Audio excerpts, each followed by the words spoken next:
Assalamualaikum warahmatullahi wabarakatuh. Saya Amanda Oktaningrum Hoiriah dengan NIM 22301244034 dari Prodi Pendidikan Matematika kelas A angkatan 2022 Universitas Negeri Yogyakarta. Pada video kali ini saya akan membahas topik yang penting dan menarik, yaitu cara mengembangkan soal HOTS Higher Order Thinking Skill atau cara mengembangkan soal kemampuan berpikir tingkat tinggi. Dalam video ini saya akan membahas mengenai apa itu HOTS atau Higher Order Thinking Skill, kemudian cara mengembangkan membuat soal HOTS khususnya yang teknik ketiga, kemudian ada contoh soal HOTS dan penyelesaiannya serta penjelasannya. Nanti kita juga akan menyimpulkan mengenai strategi belajar apa yang dapat meningkatkan berpikir tingkat lebih tinggi. Nah, langsung saja mulai ke pembahasannya. Sebelumnya, apakah kalian tahu apa itu HOTS atau Higher Order Thinking Skill, kemampuan berpikir tingkat tinggi? Higher Order Thinking atau berpikir tingkat tinggi adalah kegiatan berpikir pada tingkat yang lebih tinggi daripada sekedar menghafal fakta atau menceritakan kembali suatu pengetahuan persis seperti pengetahuan ini yang diperoleh. Nah, menghafal tuh sebenarnya sudah berpikir, namun bukan termasuk berpikir tingkat tinggi karena mengulang atau menghafal saja. Nanti jika dihadapkan dengan situasi yang berbeda akan kesulitan untuk menyelesaikannya. Jadi higher order thinking itu bukan hanya sekedar menghafal atau memahami yang sulit, tetapi bisa meningkatkan tingkat berpikir siswa. Sehingga siswa bukan hanya mengingat, memahami dan mengaplikasikan, tetapi juga bisa menganalisis, mengevaluasi dan bahkan dapat menciptakan. Nah, selanjutnya yaitu teknik atau cara mengembangkan soal HOTS. Nah, pada kali ini tuh fokusnya pada teknik yang ketiga, yaitu pengembangan berbasis konteks dan prosedur penyelesaian masalah. Jadi nanti soal atau permasalahan yang dilihat itu dari konteks dan prosedurnya atau penyelesaian tahapan solusi dari soal atau permasalahan. Nah, teknik ini tuh ada 4 macam, yaitu ekuivalen, similar, isomorfik, dan unrelated. Nah, yang pertama ini ekuivalen. Ekuivalen ini konteks dan prosedurnya sama dengan soal rutin. Konteks dalam arti di sini tuh struktur penulisannya sama, temanya bisa beda tapi bisa sama. Nah, untuk prosedurnya, penyelesaiannya tuh soalnya juga sama tahapannya dengan soal rutin. Nah, untuk yang similar ini konteksnya tuh sama, tetapi prosedurnya yang berbeda. Jadi ini tuh struktur penulisannya sama, temanya bisa sama bisa beda, tapi pada prosedur penyelesaian soalnya tuh tahapannya berbeda, ada tambahan tahapan. Nah, untuk yang ketiga ini, isomorfik ini tuh konteksnya berbeda, tetapi prosedurnya sama. Jadi struktur penulisannya tuh berbeda dan temanya juga beda. Namun untuk prosedur penyelesaian soalnya tuh sama tahapannya dengan soal rutin. Nah, untuk yang keempat ini atau yang terakhir ini unrelated, ini tuh konteksnya tuh konteks maupun prosedurnya itu berbeda. Jadi struktur penulisannya beda, temanya juga beda, untuk prosedur penyelesaian soalnya juga berbeda tahapannya. Untuk lebih jelasnya lagi bisa langsung ke contoh soal.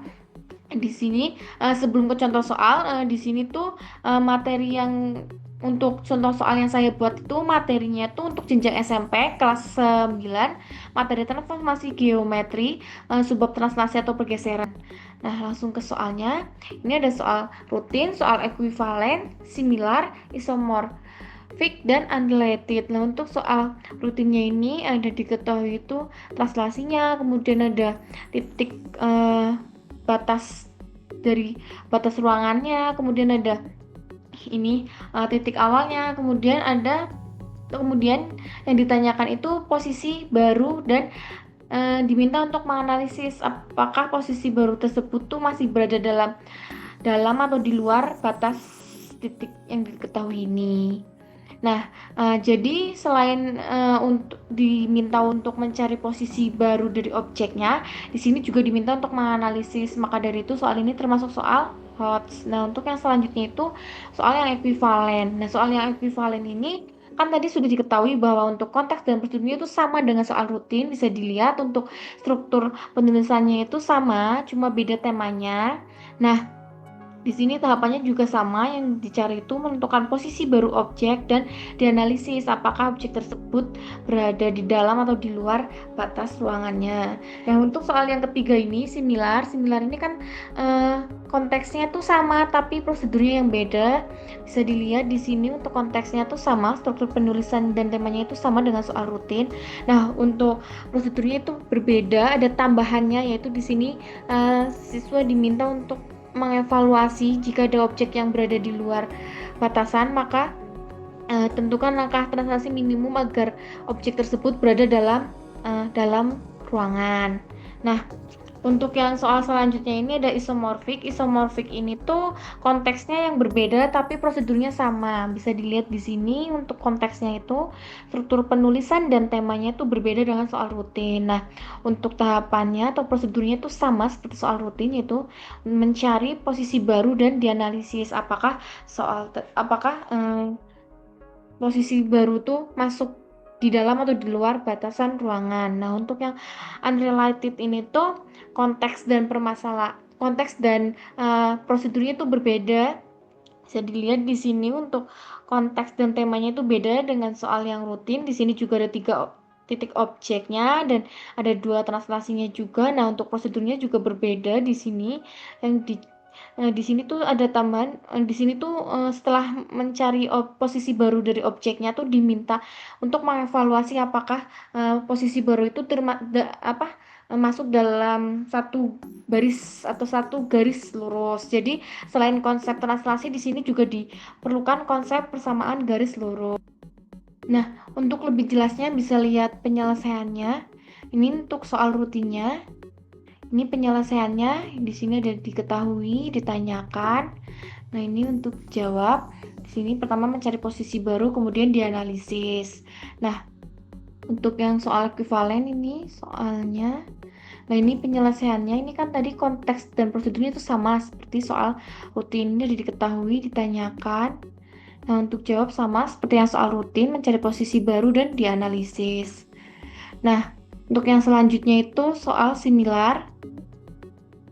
Ini untuk penyelesaiannya, similar ini kan konteksnya sama tapi prosedurnya yang beda. Ini ada diketahui, ditanyakan, ini ada tambahan tahapan yaitu mengevaluasi.